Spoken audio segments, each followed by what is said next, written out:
బాగా వైరల్ అవుతున్న ఒక ప్రభుత్వ ఉద్యోగి యొక్క ఆవేదన చూద్దాం. ఒకసారి మీరైతే వీడియోని లైక్ చేయండి. ఆత్మాభిమానం కలిగిన ప్రభుత్వ ఉద్యోగి ఆవేదన ఒక్కసారి అర్థం చేసుకోండి. ప్రభుత్వ ఉద్యోగం సంపాదించడం అంత సులభం కాదు. 30 సంవత్సరాలు అహోరాత్రులు కష్టపడి ప్రభుత్వ ఉద్యోగం సాధించుకున్న వారిని కామెంట్ చేస్తున్న వాళ్ళు ఒక్కసారి చదవండి. ప్రభుత్వం తరపున ప్రజలకు పనిచేసి పెడుతున్నందుకు జీతం తీసుకుంటున్నారు ఉద్యోగులు. అంతే తప్ప ఉద్యోగుల జీతభత్యాలు మీరు తీసుకుంటున్న ఉచిత పథకాలు కావు. ప్రభుత్వానికి పనిచేసి పెడుతున్నందుకు మేము జీతం తీసుకుంటున్నాం, మరి మీరు ఏం చేస్తున్నారని ప్రభుత్వ పథకాల పేరుతో ఫ్రీగా ప్రభుత్వం నుండి డబ్బు తీసుకుంటున్నారో చెప్పగలరా? ఉచితాలు తీసుకునే వాళ్ళలో నిజంగా ఎంతమంది అర్హులు? వాళ్ళ వివరాలు బయట పెడితే అర్హత గురించి తెలుస్తుంది. లక్షలాది మంది నుండి పదుల సంఖ్యలో మెరుగైన పని వాళ్ళను ఎంపిక చేసుకున్నప్పుడు మెరుగైన జీవితం ఇవ్వాలి తప్పదు.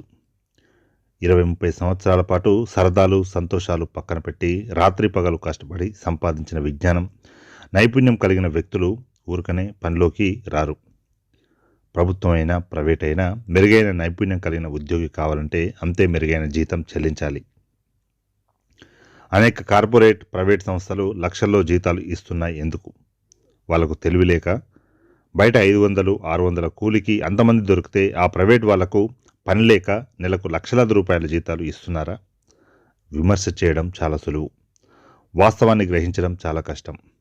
ఒక్కడు ఎవడో లంచం తీసుకుంటే ఉద్యోగులందరూ లంచగొండ్లు, ఒక్కడు ఎవడో వడ్డీ వ్యాపారం చేస్తే ఉద్యోగులందరూ వడ్డీ వ్యాపారులు, ఒక్కడు ఎవడో రియల్ ఎస్టేట్ చేస్తే ఉద్యోగులందరూ రియల్ ఎస్టేట్ వ్యాపారులు అని అనుకోవడం అవివేకం.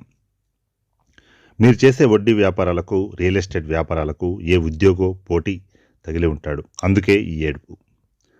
కష్టపడి పనిచేస్తే సంవత్సరానికి 12 నెలలు జీతం వస్తుంది. అందులో సుమారు 1.5 నెలల జీతాన్ని ట్యాక్స్గా చెల్లిస్తారు. దాదాపు మరో 2 నెలల జీతాన్ని పీఎఫ్ ఏపీజీఎల్ఐ పేరుతో ప్రభుత్వం దగ్గరే ఉంచేస్తారు.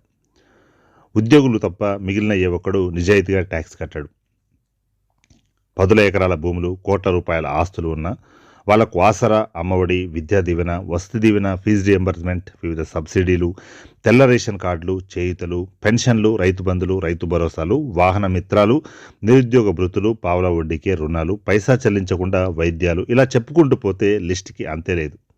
ఏమి చేయకుండానే మీరు ఇన్ని తీసుకుంటే పనిచేసేవాడు ఎందుకు తీసుకోడు? ఎందుకు తీసుకోకూడదు? ఉద్యోగుల మీద ఏడవడమే ఆపండి. చిన్న మనవి, ఈ మెసేజ్ మన ఉద్యోగ సంఘాల గ్రూపులోనే కాకుండా మన మొబైల్లో ఉన్న అన్ని గ్రూపులకు, అన్ని వాట్సాప్ నెంబర్లకు పంపించాలి. అందరికీ పంపాలని కోరుకుంటున్నాను.